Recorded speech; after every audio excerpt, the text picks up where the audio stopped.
ilmu hikmah. Itu suatu ilmu yang lebih tinggi dari ilmu biasa. Ilmu yang dimiliki oleh para nabi dan rasul, ilmu yang dimiliki oleh para ulama, yang pada akhirnya ilmu itu diwariskan kepada kita semua. Karena para nabi dan para rasul tidak mewariskan selain dari ilmu itu. Maka dari guru yang satu kepada guru yang lain, beliau terus-menerus belajar ilmu sehingga mencapai api dari ilmu itu, yaitu yang disebut dengan hikmah. Kemudian yang ketiga adalah bagaimana akhlak beliau yang sangat rendah hati. Rendah hati di sini bukanlah merupakan sesuatu yang hina. Karena dengan rendah hati itulah kita melakukan suatu perbuatan yang sangat dicintai Allah, yaitu dengan cara kita mengucapkan syukur atas segala pemberian Allah, disertai ibadah. Antara lain adalah ibadah sholat dalam bentuk sujud. Sujud adalah suatu bentuk penghambaan yang paling tinggi kepada Allah sebagai satu ungkapan kerendah hatian. Subhana rabbiyal a'la. Maha suci Allah yang maha tinggi. Dan di sana kita dalam keadaan kening paling rendah, yaitu mencium bumi, tetapi ucapan kita adalah mengagungkan yang paling tinggi, yaitu zat Allah Subhanahu wa Ta'ala. Yang keempat adalah kita lebih banyak diajari oleh Syekh Yusuf ini untuk lebih banyak berzikir kepada Allah dan lebih banyak diam. Kalau tidak perlu kita berkata-kata, maka lebih baik diam. Dan yang paling utama adalah zikir kepada Allah dalam firman-Nya, surat Ar-Ra'd ayat 28. Hanya dengan mengingat Allah, hati menjadi tenang. Dan yang terakhir adalah bagaimana Syekh kita ini mengisi hari-harinya, terutama di malam hari, untuk bersujud, berzikir, membaca Al-Quran, dan amalan-amalan sunnah lainnya di malam hari, terutama sepertiga terakhir di malam hari. Dengan demikian kita akan selalu kontak dan terhubung dengan Allah Subhanahu wa Ta'ala.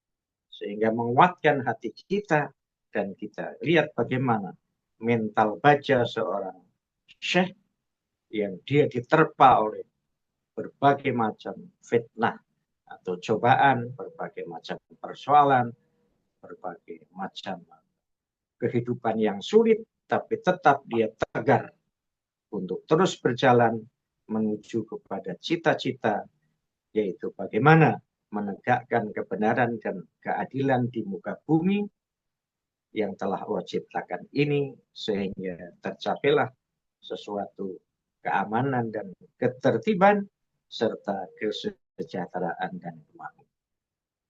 Para pemirsa yang berbahagia serta webinar kepemimpinan pada malam hari ini, itulah beberapa poin untuk mengantarkan kita untuk bisa memasuki pembicaraan kita yang nanti akan disampaikan oleh rektor kita, yaitu Bapak Profesor Kamil, yang merupakan seorang tokoh yang bukan hanya tokoh nasional, tapi juga reputasinya sudah internasional dengan berbagai macam karya ilmiahnya maupun aktivitas-aktivitas dalam kehidupan sehari-hari. Mari kita doakan mudah-mudahan rektor kita ini selalu dalam lindungan Allah Subhanahu wa Ta'ala, bisa melaksanakan tugas sampai selesai, terutama di kampus kita tercinta, yaitu Universitas Islam Syekh Yusuf yang berkedudukan di Tangerang. Terima kasih, kurang lebihnya mohon maaf. Billahi taufiq wal hidayah. Wassalamualaikum warahmatullahi wabarakatuh. Waalaikumsalam Waalaikumsalam warahmatullahi warahmatullahi wabarakatuh. wabarakatuh. Terima kasih kepada Bapak Dr. Masrul Thoyib atas pandangan dan pengantarnya yang luar biasa pada malam hari ini. Hadirin sekalian, selanjutnya untuk membahas lebih mendalam mengenai karakter Syekh Yusuf ini, apakah karakternya tersebut relevan untuk kepemimpinan pada masa yang sekarang ini, kita akan mendengarkan langsung dari sosok yang memimpin Universitas Islam Syekh Yusuf Tangerang ini. Izinkan saya memperkenalkan Bapak Rektor kita yang mungkin udah terkenal ya Pak, Bapak Profesor Dr. Haji Mustafa Kamil. Sedikit profilnya, Bapak Profesor Dr. Haji Mustafa Kamil ini menempuh pendidikan S1, S2, dan S3 itu di Bandung, dan jabatannya adalah Guru Besar Bidang Pendidikan Luar Sekolah Pendidikan Masyarakat di Fakultas Ilmu Pendidikan UPI. Selanjutnya, beliau juga tercatat sebagai asesor perguruan tinggi di Badan Akreditasi Nasional atau BNPT. Sebuah kehormatan bagi kami ini atas kehadiran Bapak pada malam hari ini. Kepada Bapak Mustafa Kamil, waktu dipersilahkan Pak untuk memaparkan materinya. Silakan. Direkam ya, direkam. Sudah Pak. Nah, Oke, saya coba share ya.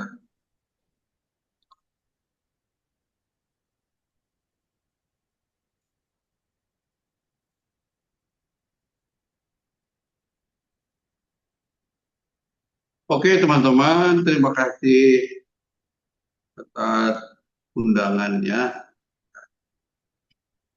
Mudah-mudahan bisa memberikan sedikit pemahaman terhadap apa yang disampaikan oleh Pak Mansur Thoyib tadi, Pak Kiai. Sebenarnya sudah cukup sih ya, tapi nggak apa-apa. Saya mencoba untuk melihat karakter dasar dari kepemimpinan secara impresif, global, dan juga dikaitkan dengan nilai-nilai moral yang spiritual yang disampaikan oleh Pak Kiai tadi melalui sejarah panjang sejarawan kita atau pahlawan kita ya, Syekh Yusuf Al-Makassari. Bismillahirrahmanirrahim. Assalamualaikum warahmatullahi wabarakatuh. Waalaikumsalam warahmatullahi wabarakatuh. Walladzi arsala rasulahu bil huda wa dinil haq liyudhhirahu 'ala dini kulli walau karihal musyrikun. Ya ayyuhalladzina amanu hal adullukum 'ala tijaratin tunzikum min adzabin alim.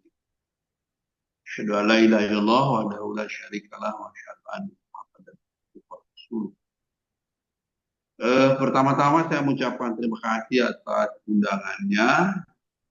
Meskipun saya sudah menyampaikan prolog tadi, mudah-mudahan bermanfaat apa yang saya akan sampaikan sesuai dengan pikiran, perasaan, pemahaman yang selaras dengan keinginan teman-teman atau afeksi teman-teman atau apetite teman-teman ya. Pak guru kita, dosen kita Pak Mahfud. Dan mencoba melihat sebuah hal yang menarik dari kepemimpinan Syekh Yusuf Al-Makassari sesuai dengan amanat yang disampaikan di dalam surat itu, coba melihat pada posisi membangun pemimpin masa depan yang berintegritas dan beradab. Karena inilah yang sulit sekali ditemukan di dalam kepemimpinan masa kini gitu ya, pada generasi namanya alfa sekarang ini sulit sekali ditemukan kepemimpinan yang punya integritas dan beradab. Tentu nilai-nilai dasar integriti dan beradab ini dalam ada dua konsep dasar dari sisi filosofis maupun spiritual. Nah, dengan tajuk yang menarik sebenarnya apa yang disampaikan oleh Pak Masrur tadi. Generasi pemimpin berkarakter untuk peradaban mulia dengan meladani Syekh Yusuf. Nah, ini dua hal yang memiliki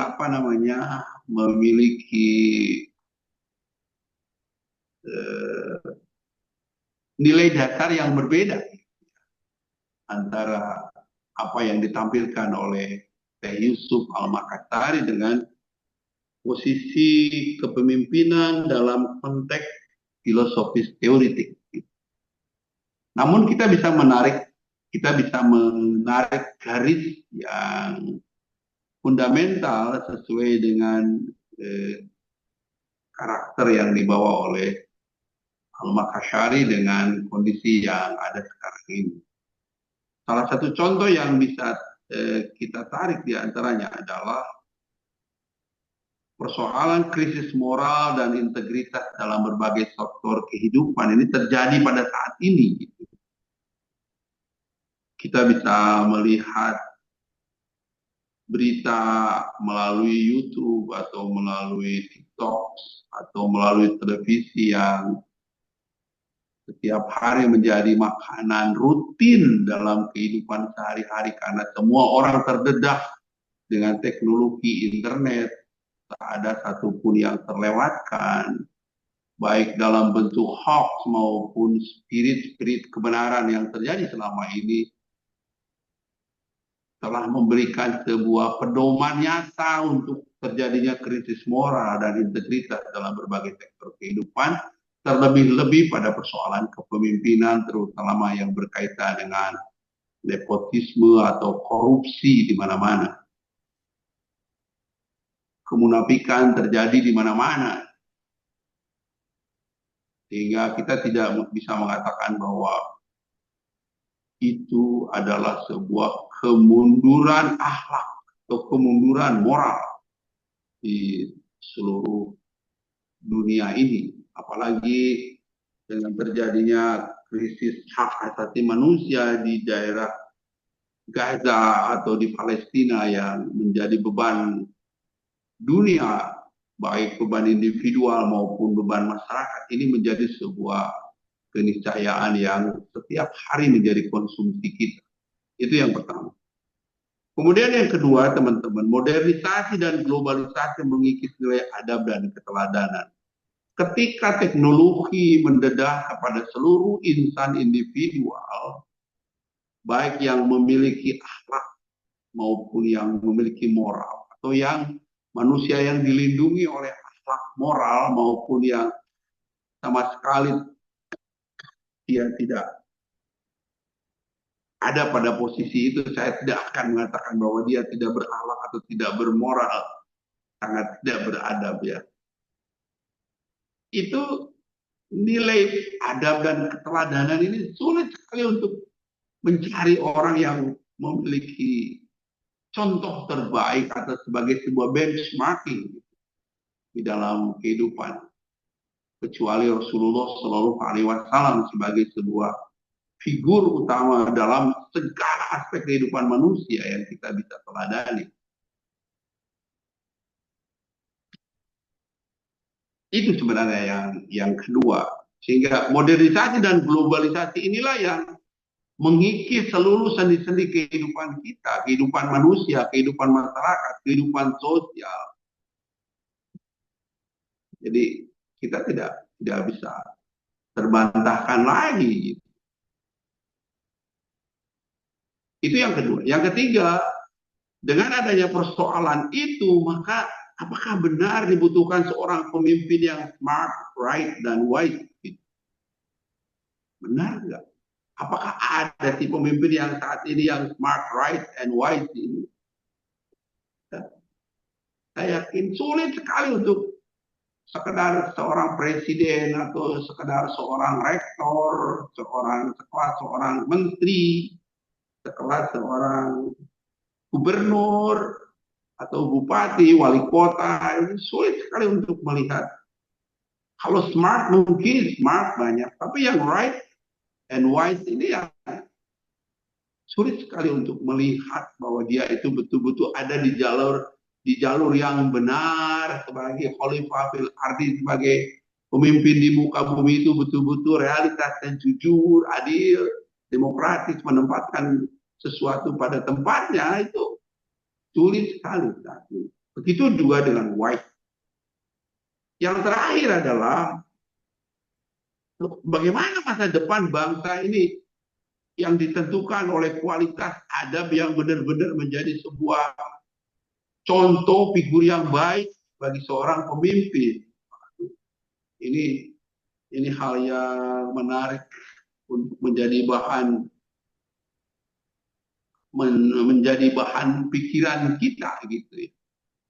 Bagaimana kita melihat masa depan bangsa yang bisa ditentukan oleh kualitas adab para pemimpin? Ya kalau kata Pak Mastur tadi, bisa nggak meneladani Syekh Yusuf yang begitu beradab, yang begitu integriti, yang begitu punya spirit sosial, spirit sebagai pemimpin bangsa yang sayang kepada rakyat, sebagai sebuah fenomena yang bisa melawan penjajah hanya dengan alat seadanya gitu, pada saat itu.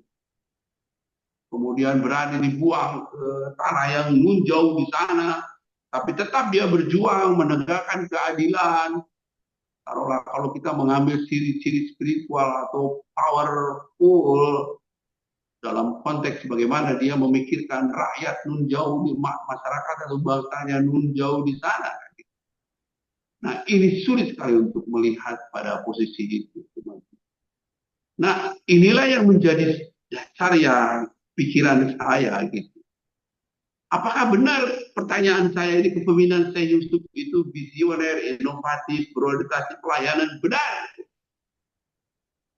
Kalau kita kaitkan dengan kepemimpinan pada saat ini, yang kalau kita katakan bahwa pada zaman globalisasi, pada zaman disruptif, memang betul kita butuh pemimpin yang visioner, melihat masa depan dengan begitu cemerlang, menyelesaikan persoalan masa depan yang begitu sesuai dengan karakter keilmuan atau teknologi yang berkembang, dengan inovasi-inovasi yang bisa meningkatkan kemampuan masyarakatnya, sumber daya manusianya, sehingga menjadi bangsa yang betul-betul beradab.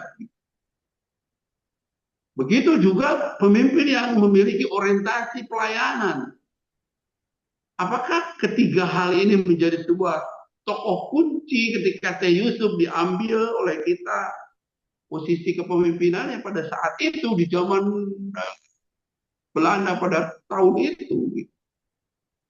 Bisa yes, bisa tidak, karena saya hanya membaca beberapa tulisan dia itu betul adanya. Itu yang pertama. Yang kedua, apakah benar mampu mengelola perubahan dengan nilai moral? Inilah yang saya sebut makna values dalam hakikat spiritualisasi seorang pemimpin, gaya pemimpin yang dikembangkan oleh Syekh Yusuf, sehingga dia dipercayai menjadi seorang komandan, menjadi seorang pimpinan pada saat itu. Ini dua hal yang memberikan sebuah gambaran dasar bagi kita, bagaimana spirit kepemimpinan ini menjadi sebuah pemahaman bagi contoh kepemimpinan pada saat ini. Yang terakhir, tidak hanya manager of people, tapi guardian of values. Ini yang paling penting.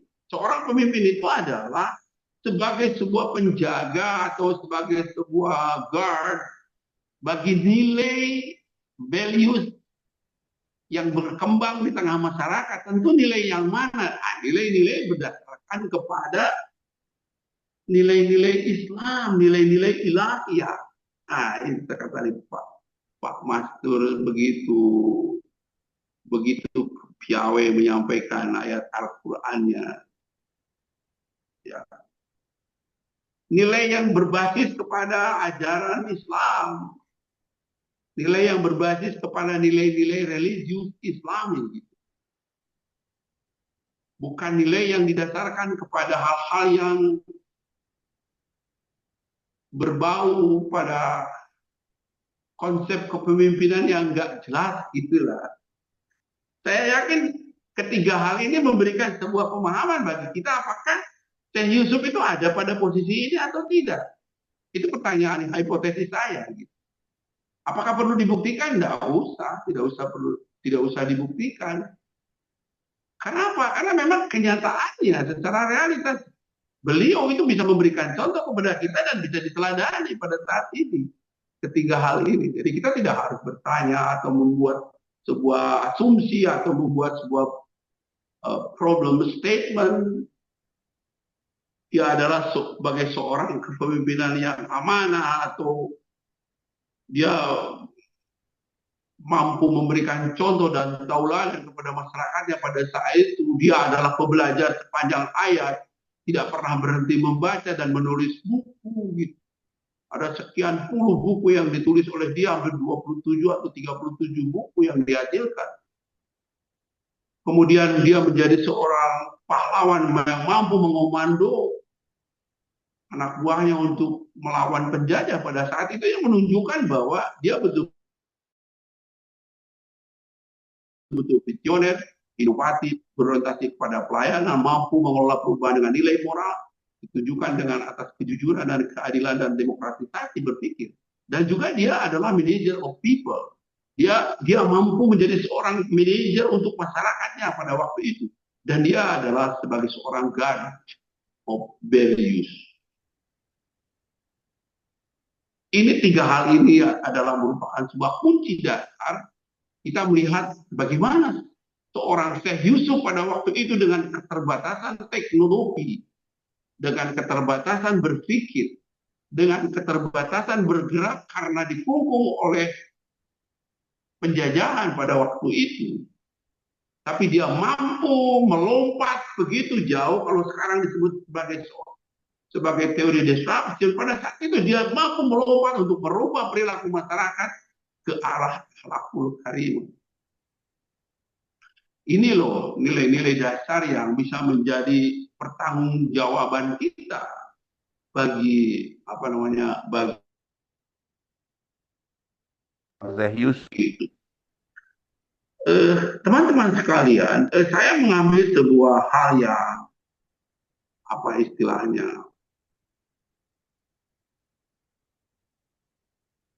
karena ada hal yang berkaitan dengan integritas di awal, tapi kita harus tahu makna dari integritas itu sendiri. Jadi saya ngambil dari teori umum, ya. Tapi tetap ini memberikan sebuah gambaran bagaimana nilai-nilai dasar integriti dari seorang Syekh Yusuf sebagai sebuah pahlawan, sebagai seorang sejarawan, sebagai seorang ilmuwan, sebagai seorang pemimpin yang betul-betul bisa dijadikan tauladan bagi kita. Apakah benar dia adalah jujur dan konsisten? Saya kira ya. Apakah dia amanah sesuai dengan tadi yang disampaikan oleh Pak Kiai, wa idh qala rabbuka lil malaikati inni ja'ilun fil ardi khalifah. Kan gitu ya. Al-Baqarah berapa? 30. Benar. Jujur, konsisten, bertanggung jawab, teguh pada prinsip moral. Ya, saya yakin itu terjadi pada saat itu. Tapi kita tidak bisa mengambil contoh perubahan yang terjadi pada waktu itu. Karena dia bukan seorang gubernur atau gubernur jenderal pada saat itu. Tapi betul-betul integritasnya begitu berpengaruh pada seluruh pikiran-pikiran filosofis, pikiran-pikiran struktur kepemimpinan dia. Kalau kita memang mau meneladani beliau. Nah, kenapa demikian? Karena integriti ini maknanya adalah bagaimana keselarasan antara pikiran, perkataan, dan perbuatan. Ada nggak seorang pemimpin yang mampu selaras antara pikiran, perkataan, dan perbuatannya pada saat ini gitu loh. Dia pikirannya baik, perkataannya jujur, perbuatannya juga jujur. Gitu. Ada nggak yang seperti itu? Ketika pikiran itu linier antara pikiran, perkataan, perbuatan, dan perataan. Gitu. Jarang. Pikirannya baik, tapi perkataannya baik, tapi perbuatannya di luar jalur standar yang ditetapkan sebagai seorang pemimpin yang amanah. Kadang-kadang akhirnya apa? Tiba-tiba, oh kok kelihatannya dia baik, jujur, amanah, bisa memberikan sebuah contoh yang benar kepada masyarakat. Tiba-tiba akhirnya seorang koruptor kan begitu naik. Kita melihat di negara kita sendiri, nggak usah jauh-jauh gitu, nggak usah pergi ke Amerika atau nggak usah pergi ke Eropa, nggak usah. Malah orang mengatakan bahwa kejujuran itu hanya ada di negara ateis gitu. Di mana? Di Jepang. Nah, kejujuran itu hanya ada di negara-negara yang agnostik, yang tidak percaya kepada Tuhan. Di mana? Di Jepang, di New Zealand, Selandia Baru, di Armenia, di negara-negara nunjau di sana dekat Rusia. Banyak negara-negara yang begitu jujur, begitu adil, begitu pemimpin mampu menempatkan pada amanah, bertanggung jawab, teguh pada prinsip moral. Sulit sekali. Gitu. Kenapa itu terjadi? Apakah memang kebiasaan kita atau peradaban kita yang buruk, atau memang peradabannya sebenarnya baik, tapi implementasi dari peradaban itu menjadi sesuatu hal yang tozaiyah gitu, dari hal yang senyatanya. Ini yang menjadi pikiran saya, makna integriti. Nah, ada dua makna yang saya sampaikan di dalam topik tadi ya, makna integriti dan makna peradaban. Saya ngambil dari Ki Hajar Dewantara ya. Adab adalah tatanan perilaku yang memuliakan manusia. Ini berasal dari kata bahasa Arab ya. Nah, ada 3 adab katanya. Adab terhadap Tuhan, adab terhadap sesama, adab terhadap ilmu dan lingkungan. Adab terhadap Tuhan itu adalah belief. Apa itu tauhid? Ya. Tauhid keimanan. Akhlakul karimah. Saya sering ngobrol apa bedanya antara karakter dengan akhlak. Kalau karakter itu konsepsi dasarnya moral. Kalau akhlak itu konsepsi dasarnya tauhid, keimanan. Kenapa? Karena kalau orang ateis yang tidak beriman, yang tidak punya Tuhan, dia berkarakter. Kenapa? Karena dasarnya moral. Contohnya, dia tidak percaya kepada Tuhan, tapi baik terhadap ibunya, hormat terhadap ibunya, sering bersedekah, sering membantu, atau dalam kata umum yang universal gitu. Sering bersedekah, sering memberikan sesuatu kepada orang lain, membantu orang lain. Kenapa? Karena nilai dasarnya moral gitu. Konsepsi dasarnya moral, bukan akhlak. Beda dengan akhlak. Akhlak sudah punya karakter, tapi nilai dasarnya keimanan. Dia baik kepada ibu itu bukan hanya dasar moral, values, tapi juga akibat dasar, akibat keimanan kepada Tuhan. Nah, ini adab kepada Tuhan, nilai ilahiyah. Gitu. Adab terhadap sesama itu adalah adab dalam konteks sosial. Bagaimana dia bisa menghargai orang lain, ada hak asasi manusia yang tumbuh di dalam dirinya.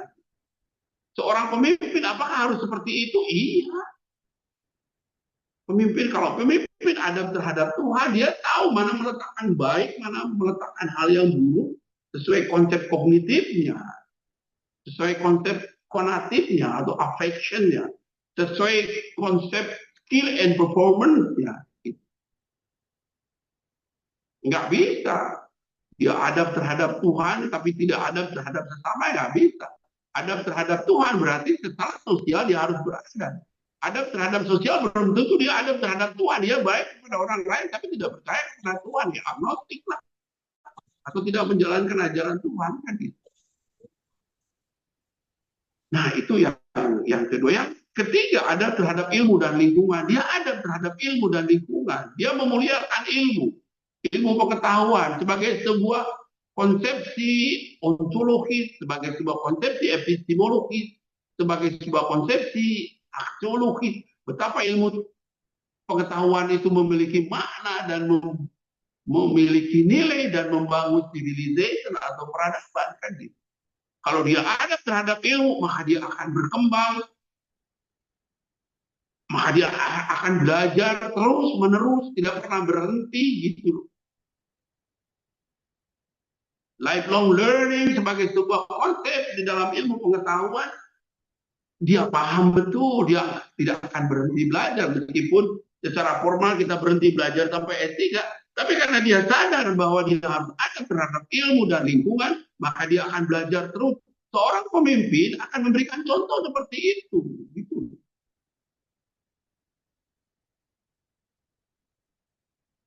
Itu contoh-contoh yang menarik untuk menjadi persoalan ketika seorang pemimpin dia punya dua konsepsi dasar antara integriti dan adab.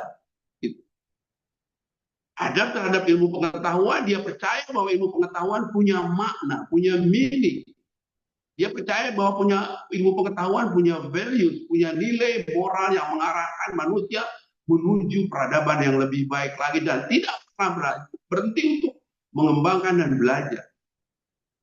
Itu saya sebut sebagai sebuah konsep lifelong learning.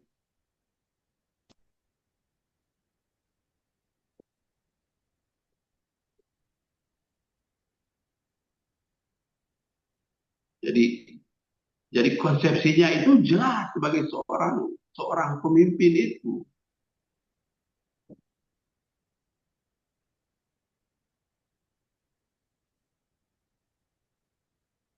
Itu yang menjadi sebuah makna adab dalam konsep ilmu, teman-teman. Jadi bagaimana seorang pemimpin memadukan dua hal ini menjadi sebuah persoalan dasar dalam kehidupannya.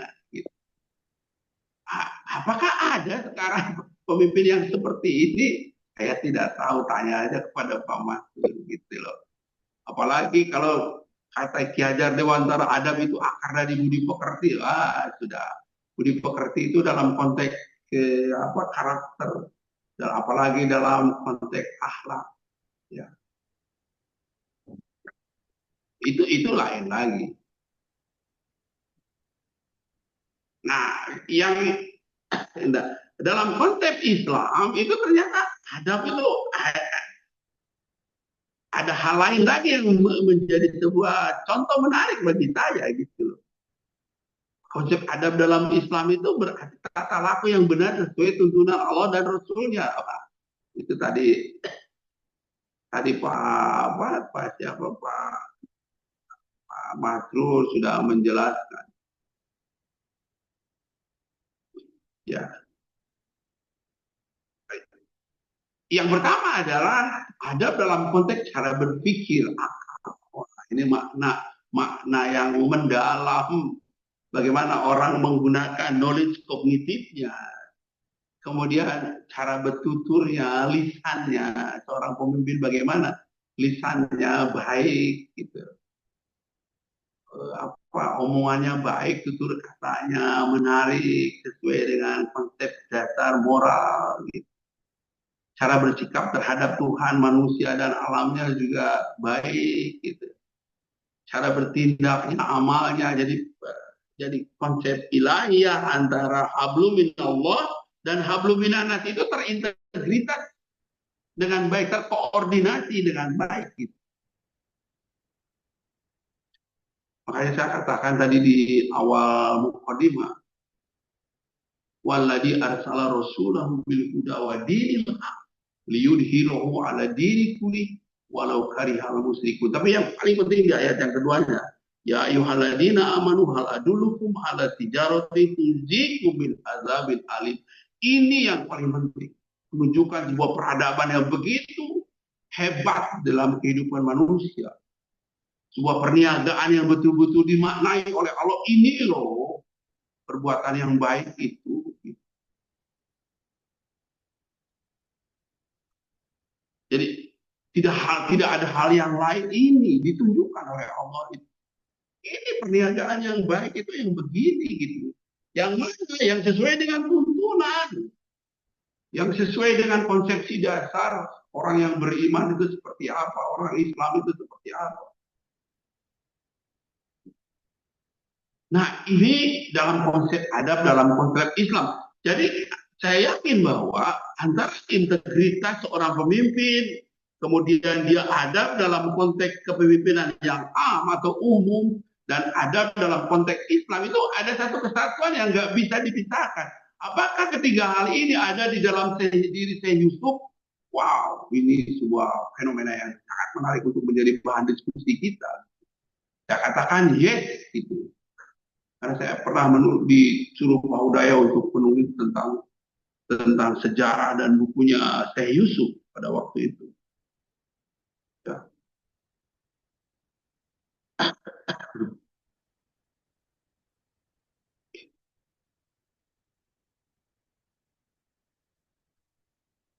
Oke, itu ya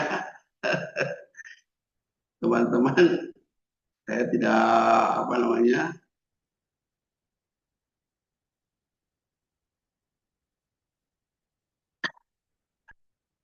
Saya tidak harus menjelaskan inilah. Nah, ini yang menjadi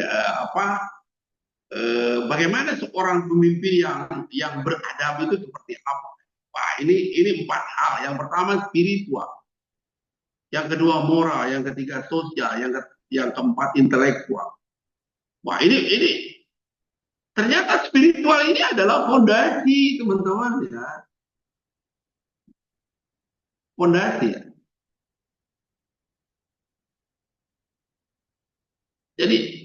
Jadi fondasi dasarnya ini adalah ini. Makanya konsepsinya ada pada takwa gitu. Ada seorang pemimpin itu punya spiritual yang kuat gitu. Keikhlasan, ketakwaan, doa, refleksi moral gitu. Itu sesuatu hal yang hebat, menarik sekali untuk menjadi. Ini adalah dasar gitu. Seorang pemimpin tidak punya spiritual yang bagus, saya yakin dia akan kemana-mana gitu loh. Hanya menyelesaikan tugasnya saja gitu, tidak dengan hati gitu ya.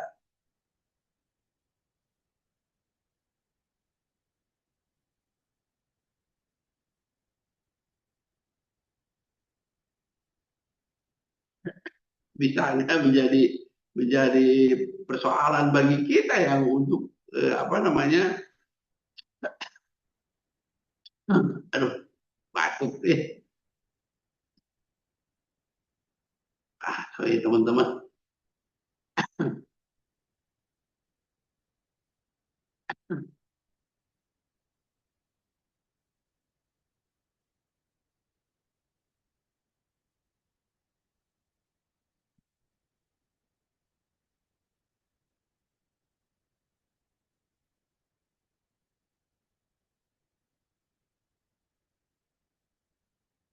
Gitu loh. Ya, itu yang pertama ya. Pemimpin yang punya spiritual, yang ikhlas, takwa, doa, dan dengan refleksi moral bagaimana menjadi seorang pemimpin yang penuh kasih sayang gitu loh. Mantap sekali ya, spiritual ini. Baca surat surat Al-Imran ayat 159 ya. Ingat ya teman-teman, fabima rahmatim minallahi lintalahum. Maka berkat rahmat Allah engkau hai Muhammad berlaku lemah lembut terhadap mereka. Wah, ini sebuah tantangan besar bagaimana seorang pemimpin yang punya spirit gitu, yang lemah lembut. Ini karakter ini ditunjukkan pada posisi ini. Kemudian yang kedua, pemimpin yang didasari oleh moral. Gitu. Salah satunya adalah inteks dalam konteks indikator moralnya tidak jauh-jauh jujur tanggung jawab. Contohnya adalah tidak korup gitu ya. Wah, senang sekali ya. Bagaimana kita punya pemimpin yang tidak korup gitu.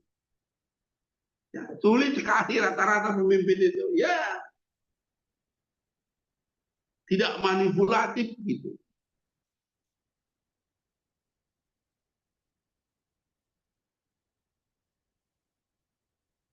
Bisa enggak? Ya. punya pemimpin yang punya moral anak yang tinggi gitu, jujur, punya rasa tanggung jawab, tidak korup, tidak manipulatif, betul-betul segala sesuatu sesuai dengan kondisi senyatanya. Dia memberikan pemahaman kepada rakyat, dia memberikan contoh kepada masyarakatnya bagaimana kejujuran itu ditegakkan, bukan hanya sebagai seorang policy maker, tapi juga dia memberikan contoh dalam perilaku keseharian sebagai seorang individu. Wow. Yang berikutnya adalah sosial. Ini sebuah rasa. Ini nilai psikologis leadership. Apa itu empati gitu? Kenapa? Dia mampu menghargai, mengayomi dan mendengar segala sesuatu keluhan yang terjadi atau yang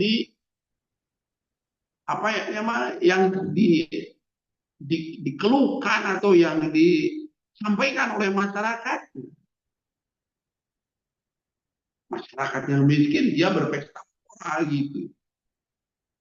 Masyarakatnya tidak bisa makan, dia menyimpan uang triliunan di rumah, sampai ada yang 2 triliun, 100 triliun. Bagaimana gitu? Padahal masyarakatnya mengais-ngais makanan di tong sampah gitu. Bagaimana dia punya rasa empati terhadap masyarakat seperti itu? Masyarakatnya berkutat dengan banjir, dengan longsor, dengan gempa, dengan bermacam-macam cobaan dari Allah, tapi tetap dia malah berpesta pora, dia ketawa-ketawa, joget-joget, ya yang kemarin isu masalah anggota DPR di Senayan, bagaimana dia bisa implementasi terhadap ayat Al-Quran yang tadi, surat Al-Imran ayat 159, ya, nggak bisa gitu. Bagaimana kita ulil amri minkum itu bagaimana gitu? Kita harus taat kepada Allah, taat kepada Rasul, wa ulil amri minkum. Bagaimana kita taat kepada pemimpin kalau pemimpinnya seperti itu? Nah ini loh teman-teman, dalam konteks sosial, psikologi. Makanya ada ilmunya, social leadership. Bagaimana seorang pemimpin sosial itu seperti apa? Itu bukan hanya memaknai sebagai sebuah definisi sosial, bukan. Tapi betul-betul ada rasa empati yang tumbuh di dalam seorang pemimpin. Dia mampu menghargai, dia mampu mengayomi dan mendengar terhadap keinginan rakyatnya. Kemudian yang terakhir adalah intelektual. Oh yes, seorang pemimpin harus punya nilai knowledge kognitif yang kuat, yang didasari oleh ilmu pengetahuan, bukan hanya sebagai kepemimpinannya, tapi konten knowledge-nya juga kuat. Bagaimana dia punya karakter high level thinking, punya tahu masa depan perkembangan negaranya seperti apa, tahu masa depan kampusnya akan seperti apa. Maka dia akan mempersiapkan sedini mungkin untuk menyelesaikan persoalan-persoalan yang terjadi di masa yang akan datang. Kenapa? Karena ketika kritik, ketika kebijakan atau policy yang dibangun atas dasar intelektual yang real sesuai dengan perkembangan, sesuai dengan ilmu pengetahuan yang dia miliki, wow, itu sesuatu hal yang sangat dahsyat gitu. Ya, kita bisa melihat pemimpin-pemimpin dunia yang berhasil. Semua didasari oleh kemampuan, oleh intelektualitas yang tinggi. Bukan ece-ece gitu. Saya lihat Prabowo punya kapasitas untuk berkembang seperti itu. Dia itu pintar, intelektualitasnya kuat gitu. Knowledge politiknya juga kuat gitu. Diplomasi, knowledge diplomation-nya juga kuat gitu. Jadi ranah-ranah itu yang menjadi sebuah contoh bagaimana Prabowo bisa menyelesaikan persoalan. Begitu mencintai rakyat Palestina saja, saya sudah sangat simpati kepada dia gitu. Sementara kita tidak bisa berbuat apa-apa dengan Palestina itu, tapi Prabowo mampu menggetarkan dunia sehingga menjadi sebuah istilahnya itu contoh tauladan bagi pemimpin dunia kan gitu. Trending topik di mana-mana gitu dibicarakan. Sampai ada orang yang bertanya, di mana sebenarnya Indonesia itu kan gitu. Kok pemimpinnya sehebat itu? Tadinya menyangka Indonesia itu adalah negara primitif, tapi ternyata pemimpinnya hebat, bisa bicara dengan diplomasi, dengan bahasa linguistik yang kuat. Sebagai seorang pemimpin yang bijak, yang hebat. Meskipun dia tahu di negara ini carut-marut. Nah ini teman-teman, 4 hal ini yang harus menjadi konsepsi dasar. Apakah ini ada di dalam nilai dasar kayak Yusuf? Ya, saya katakan ya.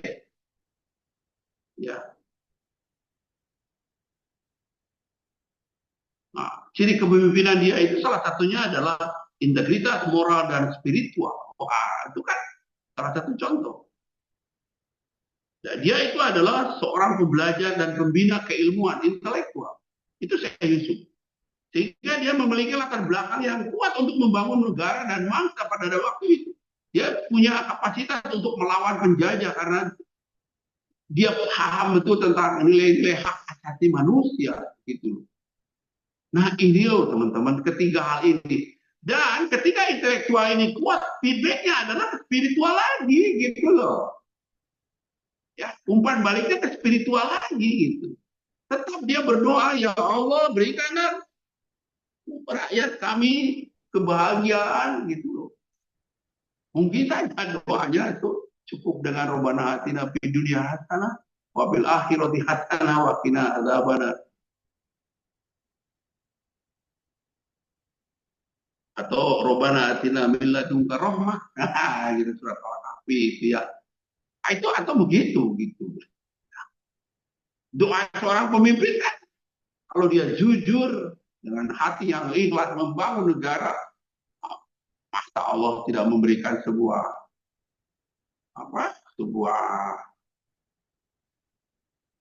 kebahagiaan bagi kita.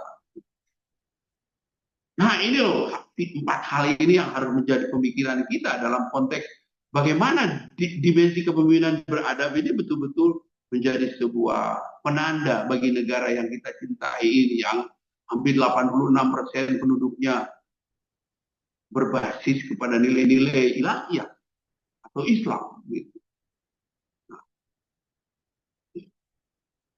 Nah, ini adalah dimensi adab dan contoh perilakunya yang saya yakin tidak harus saya jelaskan bagaimana contoh perilaku Sayyid Yusuf mulai dimensi adab kepada Allah, adab kepada Rasulullah, adab kepada sesama manusia, atau hablum minana kepada Allah, hablum minallah, adab terhadap ilmu. Ini contoh perilaku yang dicontohkan oleh Syekh Yusuf, menjaga ibadah, santun, dalam menyebut nama Rasul, menepati janji gitu ya. Tidak munafik itu. Ya. Jadi betul-betul memaknai gitu ya. Tidak menyakiti, bersikap rendah hati ya. Kayak Yusuf itu begitu. Tidak sombong atas pengetahuan yang diperoleh, enggak, dia selalu mengamalkan ilmu yang diperolehnya gitu. Dan yang terakhir adalah tidak merusak ya, itu kenyataan yang ada teman-teman sekalian. Nah, tapi saya ingin coba bagaimana strategi pembentukan pemimpin berintegritas dan beradab. Nah, ini sebenarnya strategi yang paling menarik untuk menjadi bahan perbincangan kita. Bagaimana strateginya agar pemimpin kita itu betul-betul bisa memberikan contoh tauladan yang baik bagi kita gitu loh.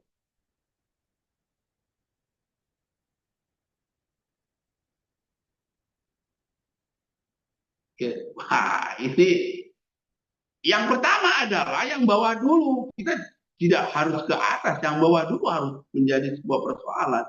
Yang pertama adalah pendidikan karakter dan adab sejak dini. Jadi kepemimpinan individual dulu yang dibangun di rumah, gitu. Sebagai sebuah konsepsi dasar lifelong learning yang paling asali, atau saya sebut sebagai sebuah apa istilahnya itu ya pendidikan informal gitu, di rumah dulu yang indigenous. Kalau indigenous itu sesuai dengan akar budaya gitu. Jadi pendidikan karakter dan adab sejak dini ditumbuhkan nilai-nilai kepemimpinan itu kepada anak cucu kita gitu di rumah. Nah, ini konsepsi dasar yang pertama gitu. Baru yang berikutnya adalah masuk ke kerangka kedua, berikan keteladanan nyata di lingkungan keluarga, sekolah, kampus. Ya, dosen itu memberikan keteladanan, memberikan contoh. Ketika kepada mahasiswa menyuruh membuat jurnal, dosennya juga harus membuat jurnal. Gitu. Ke mahasiswa suruh membuat jurnal, dosennya tidak membuat jurnal, itu kan tidak memberikan contoh. Ya, ketika dosennya menyuruh, kamu buat hak kekayaan intelektual, dosennya tidak punya hak, kan gitu. Kamu buat buku atau inskripsi, ya dosennya tidak. Nah, ini kan tidak memberikan contoh di sebuah kampus yang baik gitu. Tetapi ketika kampus memberikan contoh kepada mahasiswanya, dia harus implementasi kepada masyarakatnya di luar gitu. Bagaimana bisa mengimplementasikan ilmunya di luar, mengamalkan ilmunya di luar. Itu keteladanan nyata sebagai seorang pemimpin, bukan hanya di lingkungan keluarga sebagai sebuah proses pendidikan awal, saya katakan sebagai sebuah indigenous of education, sebagai sebuah basis dasarnya di situ, tapi juga berkembang ke sekolah, ke kampus gitu. Mahasiswanya, siswanya harus punya keteladanan. Kepemimpinannya adalah kepemimpinan individual saja gitu. Diri yang dibangun, diri sendiri dulu yang dibangun. Sebelum dia memimpin orang lain, memimpin diri sendiri saja dulu. Atau saya sebut dengan self leadership. Sifat dasar dari self leadership itu adalah mawas diri atau self evaluation. Bagaimana mampu mengevaluasi diri itu. Bagaimana bisa menilai diri atau mawas diri. Nah, ini yang paling penting yang kedua. Baru kesananya ini mah dalam konsepsi yang implementasi dalam kehidupan kepemimpinan, latihan, berbasis nilai, refleksi diri, itu mah. Ya, tapi yang paling penting ini yang dua ini. Yang paling penting yang dua ini. Karena ini akan membentuk peradaban. Gitu. Kalau pelatihan mah itu kan implementasi. Ketika dia menjadi seorang pemimpin atau menjadi apa ya, silakanlah. Apalagi berkaitan dengan mentoring dan role model dalam organisasi. Itu mah sebagai sebuah benchmarking saja. Bahwa kepemimpinan di kampus A hebat, kampus B hebat, gitu loh. Nah, ini loh strategi pembentukan pemimpin yang berintegritas dan beradab. Jadi nilai dasarnya adalah dibangun dulu dari bawah gitu, sebagai sebuah baseline atau sebagai sebuah basic dalam membangun kerangka dasar bagaimana dia menjadi seorang pemimpin yang betul-betul dapat memberikan contoh gitu, bagi masyarakatnya, bagi keluarganya, bagi dirinya sendiri dan juga bagi orang lain. Nah, itu loh teman-teman. Nah, saya coba lihat dimensinya di dalam implementasi di dunia pendidikan seperti apa. Oh, ini dong. Ada 3 hal yang menjadi dimensi dasar. Yang pertama adalah program leadership camp, service learning, dan community service. Yang terakhir adalah reward and punishment. Bagaimana integrasi nilai integritas dan adab dalam kurikulum di kampus ini loh. 3 hal ini. Bagaimana service planning, community service, dan program leadership camp. Wah, itu dalam konteks implementasi. Bagaimana dia belajar untuk melayani. Bagaimana dia melayani masyarakat. Bagaimana dia membangun leadership dalam konteks keberadaan dia di kampus, bagaimana dia tahu bahwa kalau dia tidak menjalankan seperti itu ada reward and punishment. Ada hadiah, ada hukuman gitu. Hukumannya bukan berarti hukuman seperti apa, tapi hukuman untuk diri sendiri karena yang dibangun dalam konteks peradaban. Integrity adalah self integrity, self evaluation, evaluasi diri gitu. Karakternya yang dibangun adalah autonomy, autonomous leadership. Bagaimana dia paham terhadap kepemimpinan dirinya gitu, secara individual. Bukan dulu melihat orang lain dulu. Jangan, diri sendiri aja, nilai dulu gitu. Nah, ini yang paling penting. Ini integrasinya, teman-teman. Kalau dia sudah bisa melihat ini, bagaimana dia service learning, belajar untuk melayani orang lain, bagaimana community service, dia melayani masyarakat, dan dia tahu ada reward. Ada keuntungan yang diperoleh gitu dari hasil konsepsi ketiga hal ini, dan ada punishment untuk diri saya sendiri bahwa saya jelek perilakunya, saya tidak benar, saya tidak berlaku adil, saya tidak jujur, saya munafik, kan gitu. Bisa saja terjadi, teman-teman. Jadi inilah hal-hal yang menarik untuk menjadi pikiran kita. Yang paling penting adalah bagaimana service learning dan community service ini menjadi sebuah persoalan, dan juga leadership KM itu menjadi sebuah pemikiran bahwa ketika dia di kampus harus menganggap bahwa kampus itu adalah tempat belajar menjadi seorang pemimpin. Bukan hanya pemimpin untuk dirinya sendiri, tapi juga kepemimpinan untuk orang lain. Teman-teman sekalian, ini adalah kesimpulannya. Bagaimana ciri seorang pemimpin yang berada dalam integrasi itu yang meneladani Syekh Yusuf.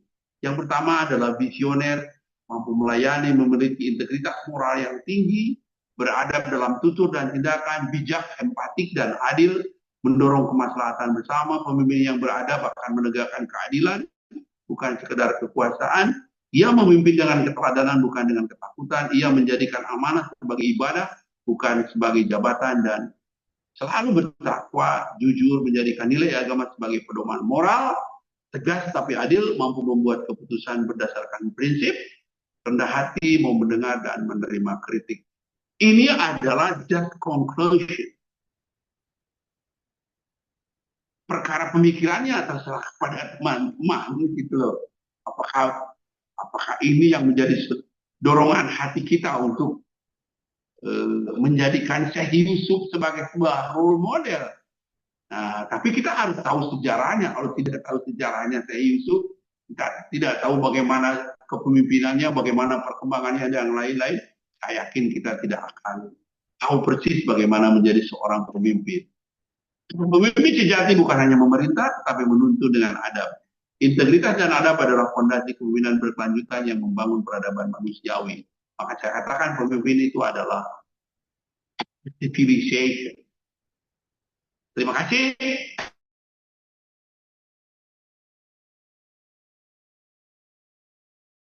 Menuntun dengan adab. Waalaikumsalam warahmatullahi wabarakatuh. Ya, terima kasih Mohon Bapak. maaf teman-teman, saya sampai batuk ya. Mudah-mudahan bermanfaat dan memberikan sebuah dimensi baru dalam memimpin diri dan memimpin orang lain. Monggo Ibu, teraskan. Baik, terima kasih Bapak. Luar biasa pemaparannya, sangat kaya sekali dari awal sampai akhir. Kita mendapatkan banyak sekali insight ya tentang kepemimpinan yang beradab ini.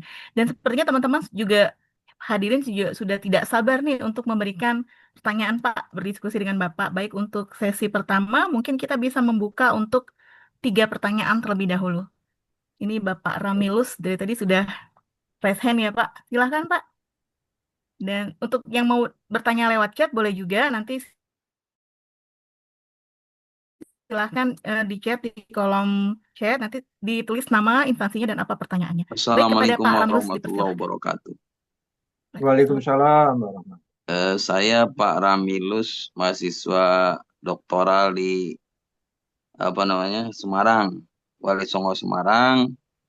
Terus saya itu sahabatnya mantan Wakil Bupati Bogor, Rektor Unis, Nana Suryana, Pak Prof ya, Pak Rektor, Pak Nana Suryana, ya Haji Nana Suryana. Saya dekat sekali dengan beliau. Jadi puisi saya juga ada di Unis, Ramilus. Ini saya termasuk pengagum dari Syekh Yusuf ya. Karena Syekh Yusuf ini luar biasa ya. Satu-satunya orang yang mendapat gelar 2 pahlawan di 2 benua, 2 negara. Pertama dari Afrika Selatan, kedua dari Republik Indonesia. Yang kedua, beliaulah orang yang paling ditakuti Belanda sehingga dibuang paling jauh. Dia pernah dibuang ke Ceylon di Burma ya. Di Ceylon ya pernah dibuang, dan itu tempat pembakaran api Asia Tenggara, sehingga dia pun akhirnya dibuang ke Afrika Selatan. Dan sampai sekarang kampung Makassar itu ada satu Quran yang ditulis karena beliau hafiz Quran, dan beliau menulis Quran itu sudah 300 tahun ya. Itu juga kisahnya juga ditulis dengan puisi yang indah oleh Taufik Ismail. Saya termasuk pengagum ini, dan saya sudah sampai ke Pantai Losari. Di situ juga ada patung Syekh Yusuf, dan saya sudah juga sampai ke leluhurnya, yaitu di kerajaan Lagua Sultan, makam Sultan Hasanuddin dan lain-lain di situ. Ini juga Syekh Yusuf menjadi luar biasa.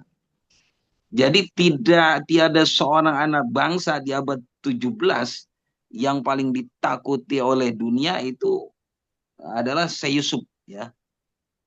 Kemudian bahkan Nelson Mandela sendiri mengakui ya bahwa inspirasi besar dari penulisan bukunya, dari inspirasi besar dari The Long Work Freedom selama 27 tahun di penjara itu karena Syekh Yusuf.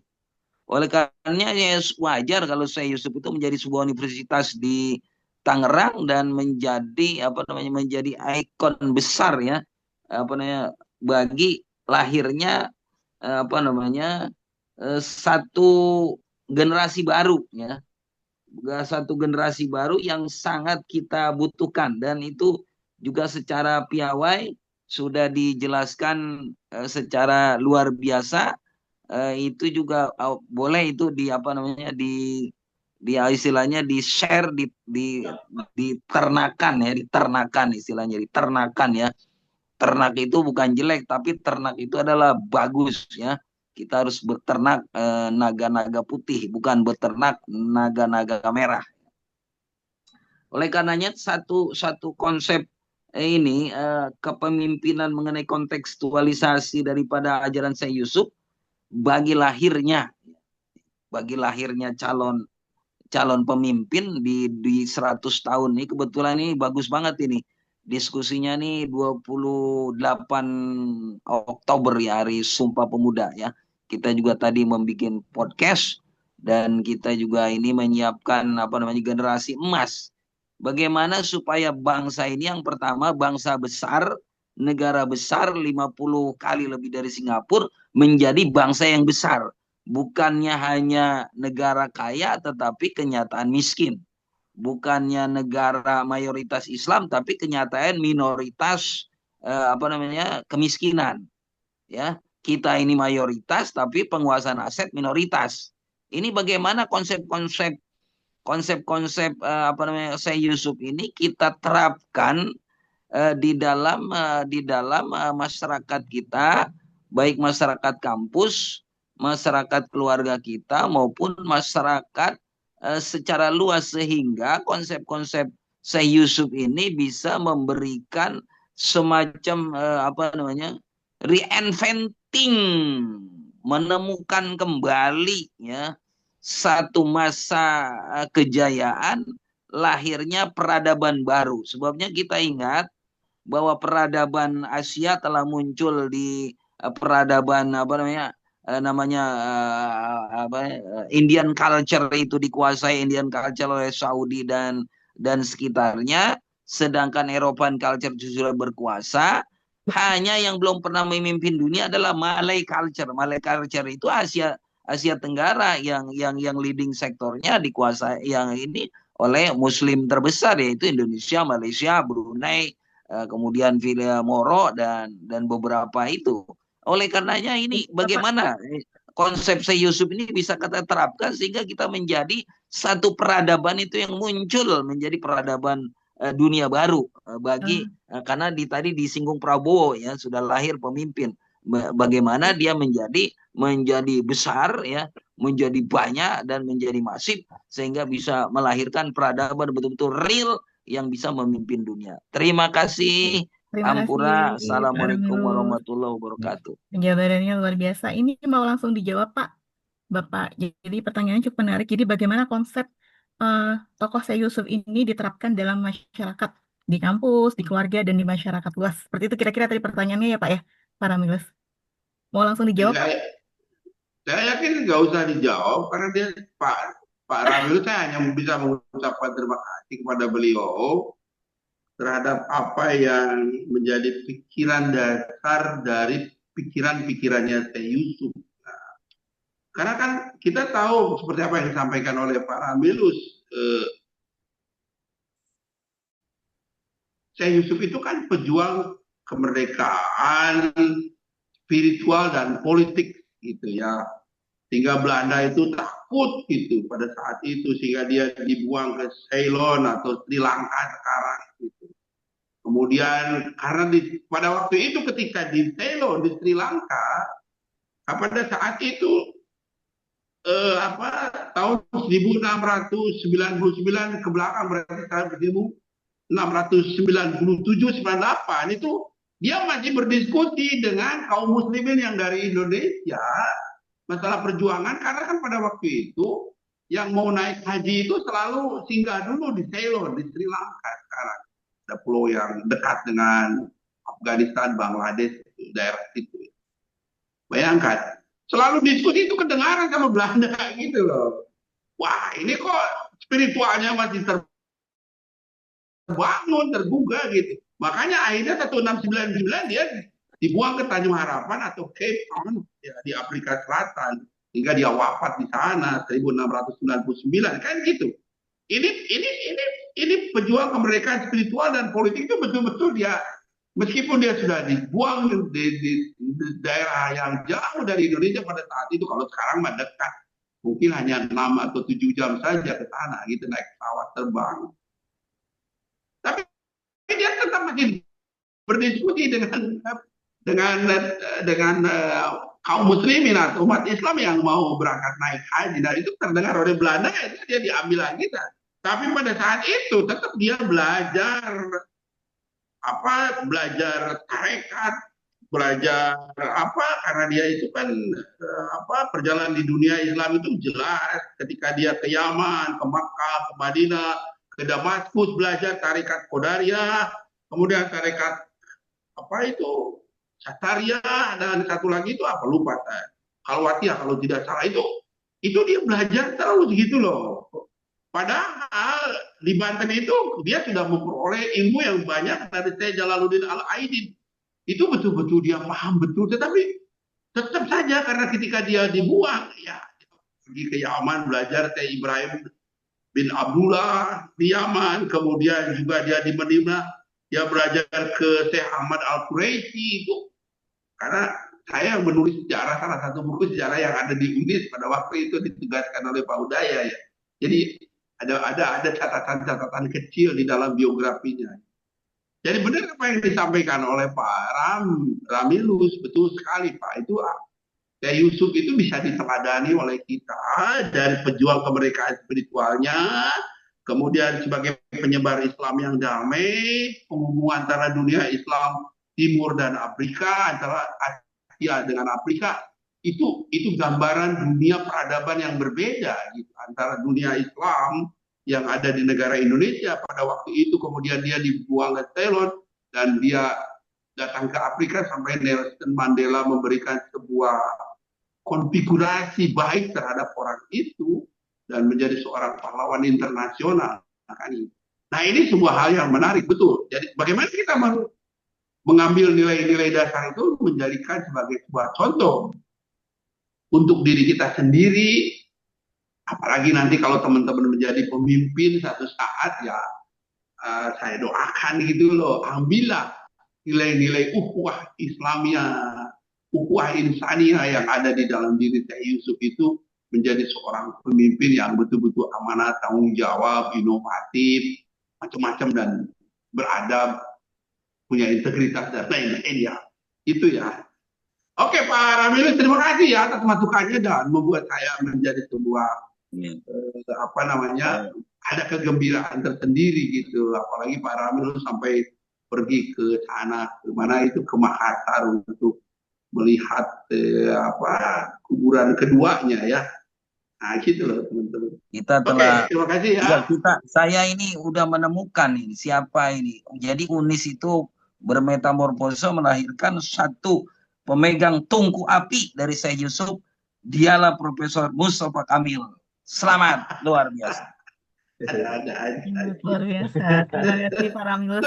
Selanjutnya mungkin Pak Masrur sepertinya mau menanggapi, Pak? Yang lain dulu, silakan. Oke, baik. Mungkin teman-teman ada yang mau Itu ada dari luar, bertanya? itu ada sekitar 10 dari luar. Silakan raise hand ya, Boleh, Bu Yunita? Pak Maimun ya? Ya, Saya, Bu. Oke, baik, silakan Pak Maimun. ya, Assalamualaikum warahmatullahi wabarakatuh. Kedengaran suara saya? Terdengar, Pak? Bagus, Pak. Ya, apa yang telah disampaikan oleh narasumber tadi itu merupakan satu konseptual yang bagus begitu. Tapi yang menjadi pemikiran era sekarang ini bagaimana kontekstualisasinya dengan kondisi negara Indonesia yang memang saat ini sedang terjadi krisis kepercayaan, krisis kepemimpinan, dan bahkan pemimpin-pemimpin banyak cenderung menjadi koruptor. Nah, ini bagaimana solusinya untuk mengantisipasi ini? Sudah ada satu solusi, yang Menteri Keuangan kan begitu. Tapi kan tidak cukup dengan Menteri Keuangan saja. Itu bagaimana yang apalagi tadi kita katanya perlu ada integritas, perlu ada apa itu antara spiritualitas, moralitas, sosial, intelektualitas. Ini menjadi satu kesatuan yang terintegrasi sehingga pada akhirnya muncul satu konsep era kontemporer inilah menjadi acuan yang pada akhirnya bangsa kita ini tidak bangsa yang dilecehkan, bangsa yang diobok-obok dengan asing kan begitu tuh. Lah ternyata juga ketika memang melihat internal pemimpin di Indonesia ini, banyak musuh-musuhnya itu sebenarnya bukan orang luar. Di dalam internal sendiri kan begitu. Nah ini bagaimana begitu? Mengikis dan mentipek perilaku-perilaku yang seperti ini.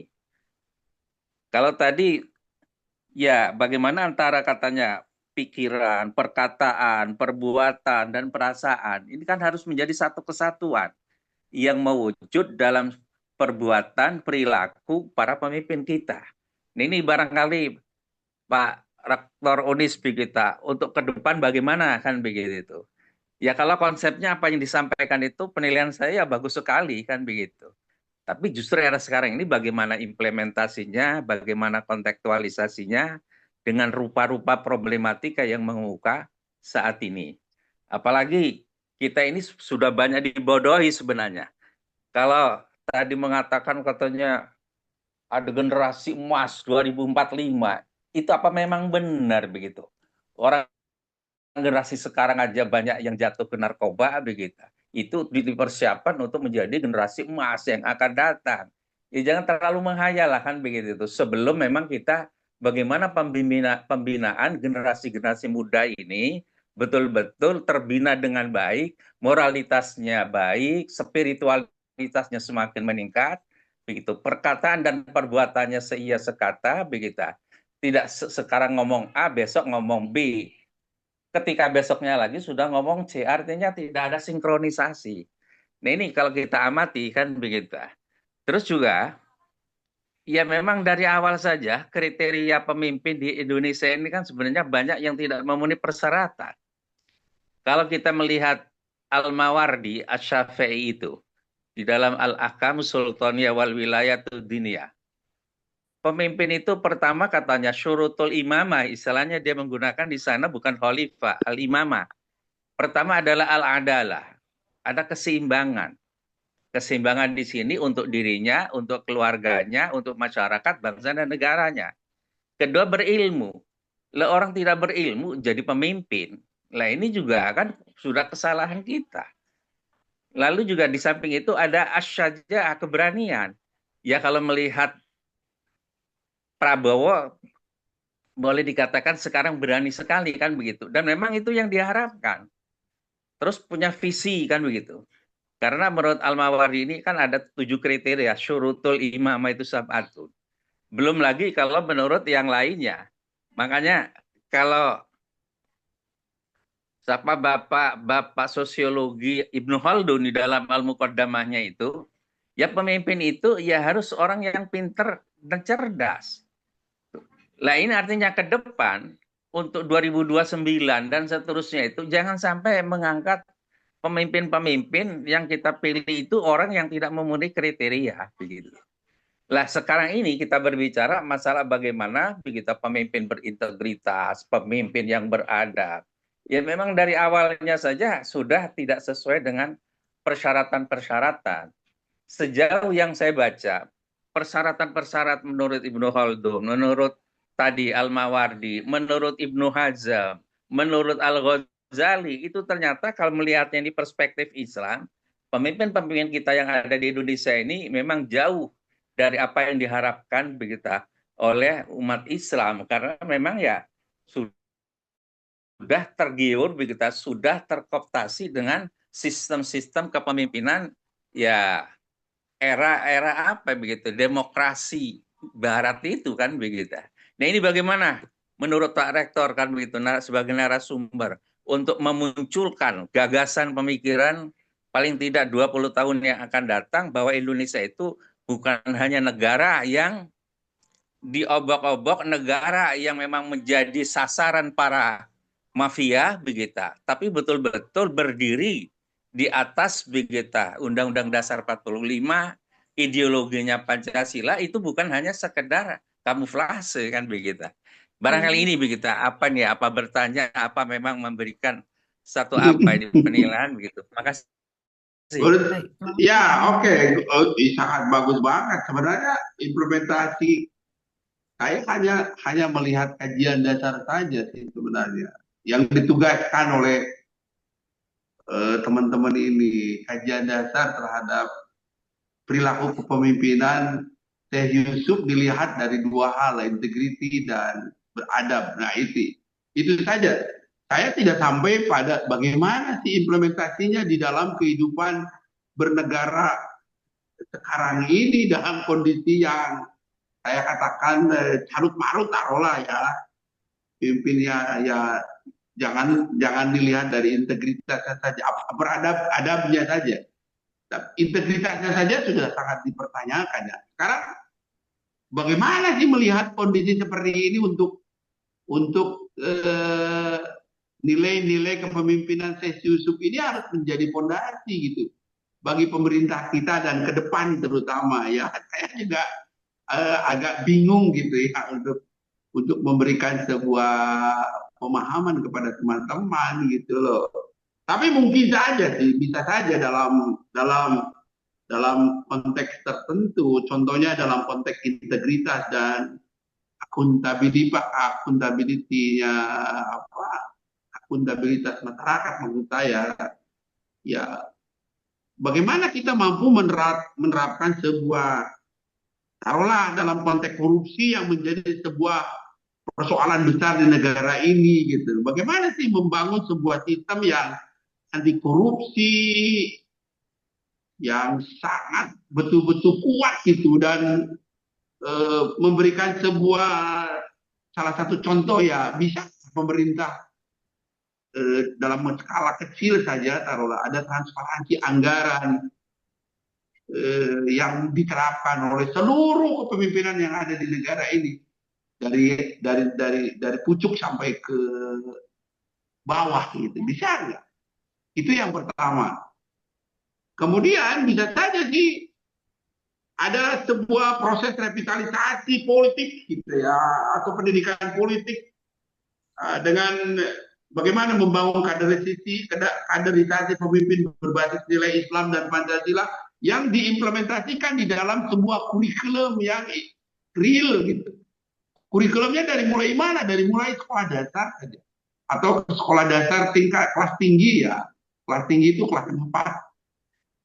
Pendidikan dasar kelas tinggi kelas 4, kemudian SMP, SMA sampai perguruan tinggi ada enggak yang bisa sebuah memberikan revitalisasi pendidikan atau kurikulum yang sekarang dikembangkan oleh pemerintah, deep kurikulum dan kurikulum berdampak itu ada muatan hal-hal seperti itu. Kayaknya bisa sih. Dan diberikan contoh dari mulai sekolahnya, oleh gurunya, oleh kepala sekolahnya gitu loh.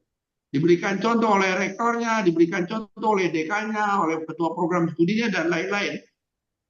Itu dari mulai kejujuran dari awal saja gitu di kelas gitu. Bagaimana seorang guru jujur terhadap siswanya, Jangan ini mah guru membentak siswanya untuk tidak merokok malah dilaporkan ke polisi gitu. Ini satu masalah yang berkaitan, itu kan berarti pembelajaran akhlak di sekolah atau pembelajaran karakter di sekolah itu betul-betul tidak jalan. Itu salah satu contoh. Itu di revitalisasi kurikulum atau pendidikan. Itu menurut pikiran sederhana saya, karena ini kan pikirannya harus betul-betul terkonstruksi dengan sangat baik. Jadi mohon maaf ya Pak Maimun. Kemudian ada hal yang berkaitan apa istilah saya adalah akan memunculkan semangat good governance yang partisipatif dari seluruh masyarakat gitu. Masyarakat bisa menilai gitu. Bisa nggak gitu menilai. Sekarang kan masyarakat tidak bisa menilai. Salah satu contoh, taruhlah sekarang sih mulai viral ya ketika ada proyek yang diselenggarakan oleh si A gitu ya. Kemudian proyek itu melanggar aturan atau tidak sesuai dengan spek, kemudian diviralkan kayak KDM sekarang. Itu sebagai sebuah contoh yang bisa menunjukkan accountability atau kejujuran dari penyelenggara proyek gitu. Bisa nggak seperti itu? Itu hal-hal yang kecil sebenarnya, tapi bisa memberikan dampak yang sangat besar faktor ya terhadap keseluruhan yang berkaitan dengan good governance itu atau kejujuran dari pemerintah itu.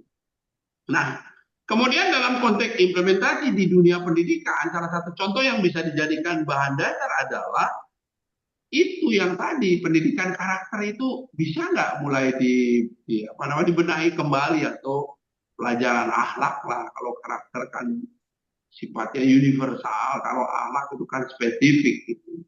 Bisa nggak menjadi basis sebuah kurikulum di negara yang kita cintai ini gitu? Bisa nggak gitu? Jangan-jangan di pendidikan Islam aja ditutup gitu atau tidak masuk ke dalam kurikulum, malah menjadi sebuah pembelajaran ekstrakurikuler. Kan ini sebuah contoh yang kurang baik gitu. Nah, apalagi kalau pendidikan Islam itu hanya sebagai sebuah ekstrakurikuler atau co-kurikuler, tidak menjadi core values-nya kurikulum gitu. Nah, ini pendidikan agama itu penting gitu. Oleh karena itu bisa dikembalikan dari pendidikan agama itu mulai SD kelas rendah, SD kelas tinggi, ke pendidikan dasar kelas 7, 8 sampai ke perguruan tinggi itu betul-betul dimaknai gitu. Bukan hanya sekedar sebuah proses pembelajaran, tapi justru yang paling penting adalah bagaimana proses perubahan perilaku terjadi di situ. Kalau proses pembelajaran itu hanya proses learning saja gitu. Tapi ada activity yang dicontohkan oleh seorang guru gitu, di depan siswanya dan lain-lain. Itu bisa kan kurikulum membentuk hal seperti itu.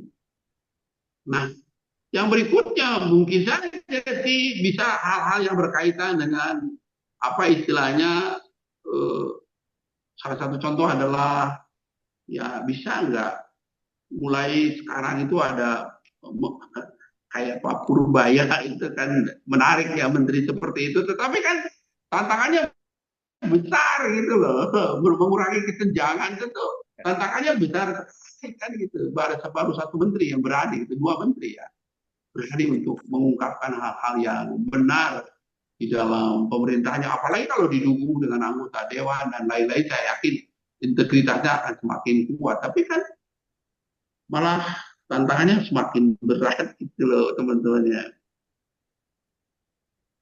Nah, itu menurut pikiran saya ya. Saya yakin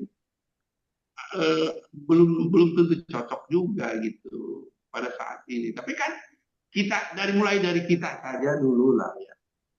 Dari kita saja sebagai individu, sebagai peserta seminar ini, bisa nggak implementasi yang seperti tadi apa yang saya sampaikan, bahwa Syekh Yusuf itu kepemimpinannya punya karakter seperti ini. Bagaimana kita memimpin diri sendiri saja. Itu saja dulu dari awal itu. Sebagai individu yang betul-betul memberikan contoh terbaik, bukan hanya untuk dirinya maksud saya, bukan hanya untuk orang lain, untuk dirinya saja. Ketika melakukan sesuatu kesalahan, dia akan memperbaikinya, kemudian ya akan menjadi contoh bagi orang lain. Itu tentu ya hal yang sangat baik sekali menurut saya. Jadi itu Pak. Jadi saya juga ya, agak berat gitu untuk memberikan sebuah toleransi berpikir bahwa ini loh harus begini harus begini. Saya yakin saya nggak bisa sama sekali. Apalagi yang berkaitan dengan tauhid dan integritas moral enggak ini.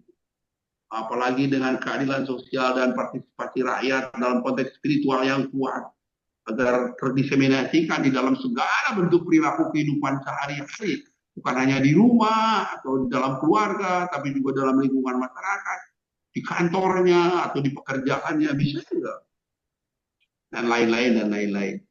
Apalagi untuk implementasi pendidikan akhlak dan moral itu ditetapkan dalam sebuah kurikulum yang betul-betul jangan bicara dulu di kurikulum, jangan dulu bicara kurikulum berdampak.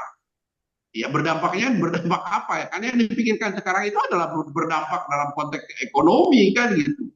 Bukan berdampak secara religius. Nah, tetapi berdampaknya secara ekonomi kan gitu. Nah ini loh teman-teman, ya mudah-mudahan bisa jadi pikiran Pak Muhaimin meskipun sangat tidak menarik ya apa yang saya sampaikan. Tapi ya itulah yang utama adalah dari diri kita sendiri, kemudian maju ke dalam kurikulum seyogianya diperbaiki, undang-undang pendidikan nasional juga belum selesai sampai sekarang, bayang. Perubahan undang-undang pendidikan nasional saja belum selesai sampai sekarang. Padahal itu kan sebagai payung hukumnya, bagaimana implementasi kehidupan bermoral, berakhlak itu mulai dari pendidikan sekolah, belum selesai sampai sekarang. Ini kan sebuah hal yang sangat sangat mengharukan gitu bagi saya ya sebagai ilmuwan pendidikan. Bagaimana ini bisa diimplementasikan melalui itu kan di dalam kurikulum pendidikan yang baru itu ada nilai-nilai moral yang betul-betul padat sekali gitu. Tapi sampai sekarang belum lahir gitu. Mohon maaf ya Pak Maimun. Terima kasih, itu masukannya sangat konstruktif dan memberikan kebahagiaan. Saya menikmati apa yang Bapak sampaikan, betul-betul saya menikmati dan menjadi sebuah pembelajaran berharga. Terima kasih Terima Pak Kamil. Terima kasih Pak Maimun. Berikutnya mungkin ada yang ingin mengajukan pertanyaan lagi? Cukup, Satu lagi saja ya saya. Ya, satu lagi boleh. Satu lagi. Siapa? Pak Fauji ya? Ya boleh. Oke, baik. Silakan Pak Fauji. Pak Rusdi ya sudah right hand. Pak Rusdi. Pak Rusli. Pak Rusdi Wahid. Pak Rusdi Wahid. Oh ya, ada Pak Rusdi Wahid. Silakan Pak.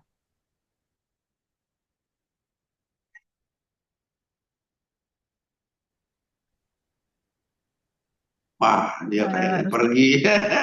Pergi. Kabur. Ya sudah Pak Fauji aja. Ini satu lagi ya Pak ya. Pak Fauji ya Pak. Silakan Pak Fauji.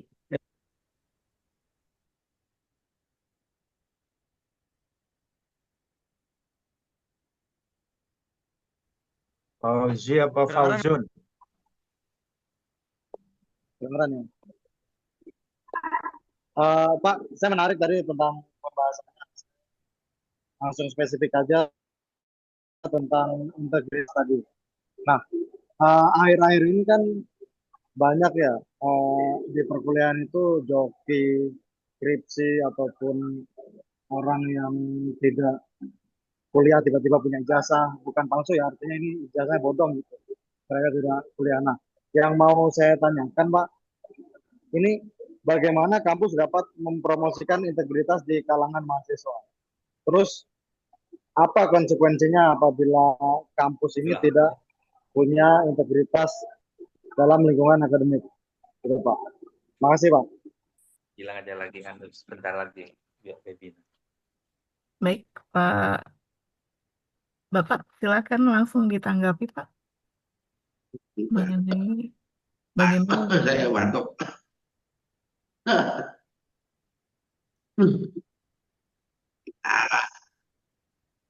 Bagaimana kampus itu membudayakan integritas ya, menjadi sebuah budaya akademik yang betul-betul bisa memberikan kepercayaan dari masyarakat atau dunia akademiknya, ya. Ini ada hal yang menarik untuk menjadi pikiran saya untuk mencoba bagaimana membangun iklim akademik yang betul-betul integritas, apalagi ada mahasiswa yang tidak kuliah kemudian dapat ijazah gitu. Saya yakin kalau mahasiswa tidak ada kuliah, dia tidak akan dapat ijazah karena ada SATO. Kemudian ada LMS, ada Learning Management System yang terakuisisi secara digital kan. Nggak mungkin kecuali kalau dia titip absennya kepada temannya pun itu akan kelihatan. Ya, itu berarti tidak terintegrasi, tidak punya integritas seseorang itu. Makanya saya kembalikan kepada diri sendiri dulu kan gitu. Self evaluation itu kan menilai diri sendiri seperti apa gitu. Makanya kalau ada mahasiswa seperti itu jangan menjadi contoh. Saya yakin itu tidak akan ada di sebuah kampus. Tidak kuliah dia dapat ijazah, itu mah memang sebuah, karena kan sekarang sudah sistem digital dan terkoneksi secara secara masif. Ketika seseorang itu ya nggak mungkin. Kenapa? Karena kita punya kode etik akademik implementasinya ya. Jadi setiap aktivitas akademika itu semua harus menandatangani komitmen. Salah satu contohnya adalah ketika dia menyusun skripsi, menyusun tesis, menyusun disertasi. Anti plagiarisme ini kan menjadi sebuah aturan kunci di perguruan tinggi atau di sekolah gitu loh. Meskipun sekarang sudah ada AI atau sudah ada Scopus, ada Mendeley atau ada apa, ada Google, ya ada Google Akademia maksud saya. Tapi kan itu kan bukan berarti untuk membangun ketidakjujuran, bukan, itu hanya sebagai sebuah referensi dan logika berpikirnya kita yang mengimplementasikan, yang mengembangkannya kan gitu. Itu tidak ada masalah kan. Nah, tapi bagi seseorang yang punya kode etik akademik yang terpatri di dalam dirinya kan pasti kejujuran itu akan menjadi sebuah fondasi kuat bagi dirinya untuk melakukan hal-hal yang baik di dalam kuliahnya, dalam ujiannya, atau dalam menyelesaikan tugas-tugasnya. Perkara ada skripsi yang dibuatkan oleh orang lain, nggak apa-apa, asal dia bisa mempertanggungjawabkan terhadap isi dari skripsi atau dari tesis itu, gitu. Karena ada saja orang yang sibuk, gitu. Tapi ide dasarnya dari dia, gitu. Pikiran-pikiran akademik, realistisnya dari dia, gitu. Tolong dong buatkan skripsi, tapi pikiran sayanya ini. Dia hanya mengetiknya saja, gitu loh. Ya nggak apa-apa, karena tidak ada waktu, kan, gitu.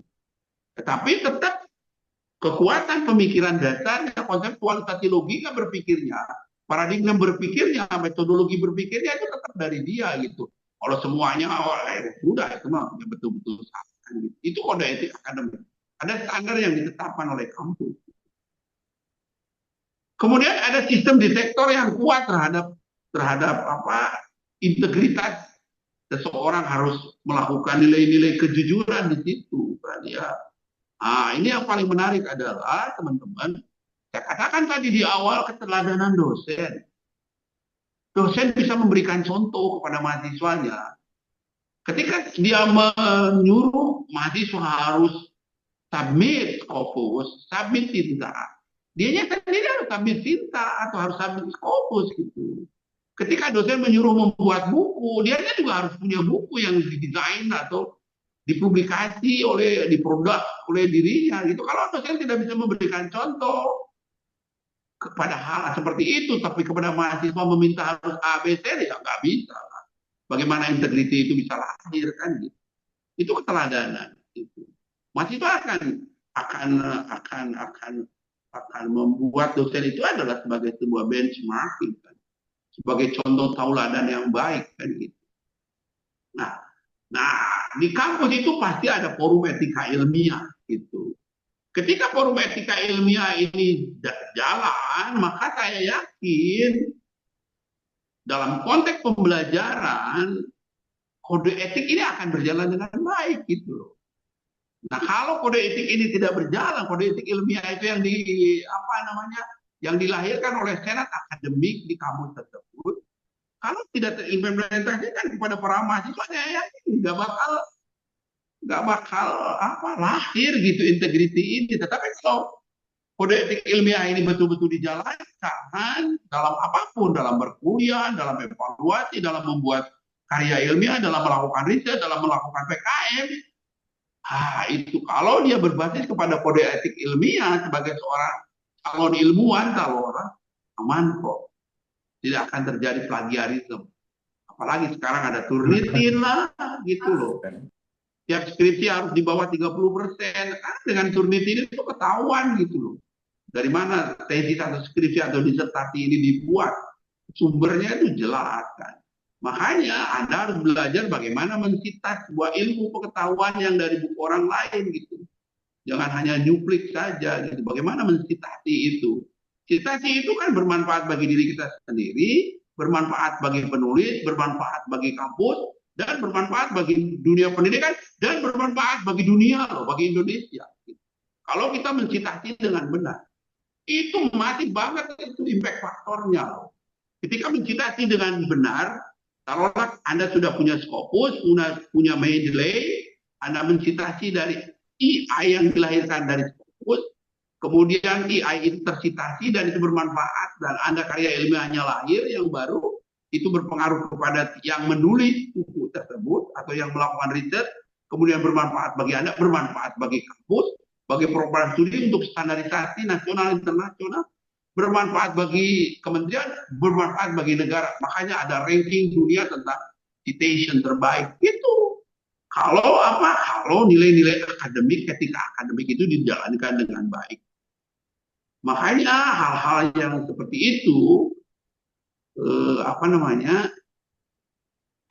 betul-betul muncul kalau iklim akademiknya itu sesuai dengan integritas seorang mahasiswa maupun seorang dosen. Dalam konteks yang lain ya keterbukaan anggaran, audit dari manapun, audit internal atau audit eksternal terhadap kampus, ada akreditasi, ada ISO, kemudian ada webometrik, ada macam-macam, ada penilaian terhadap jurnal dan lain. Itu salah satu contoh penerapan integritas. Makanya di kampus ada audit mutu internal atau saya sebut AMI.